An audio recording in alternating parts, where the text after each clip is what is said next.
ভাইয়া রে, আজ তো আমার কলেজে ফাইনাল পরীক্ষা, অনেক লেট করে ফেলেছি, জলদি একটু পৌঁছে দে না রে। তুই কোনো চিন্তা করিস না বোন, তোর ভাইয়া তোকে ঠিক সময়ে পৌঁছে দিবে। তুই এখানে দাঁড়া, আমি বাইক নিয়ে আসি। শোন রে বোন, তুই যদি ফাইনাল পরীক্ষায় প্রথম হতে পারিস তবে তোকে দামি একটা গিফট দিব। ঠিক আছে ভাইয়া, তাহলে তুমি আমাকে একটা ল্যাম্বরগিনি কিনে দিও।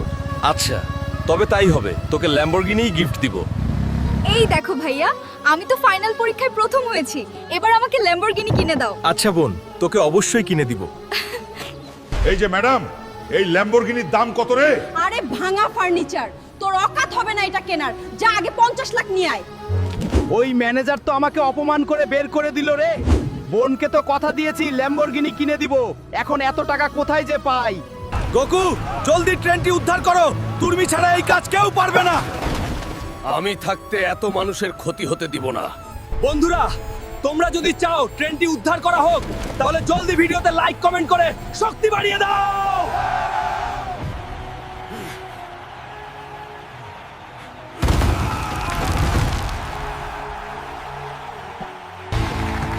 এই নাও গোকু, এখানে 1 কোটি টাকা পুরস্কার আছে। সরকার তোমাকে তোমার সাহসিকতার পুরস্কার দিয়েছেন।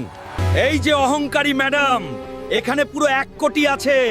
সবচেয়ে দামি ল্যাম্বরগিনিটা রেডি কর। এই নে বোন, তোর ল্যাম্বরগিনি গাড়ির চাবি।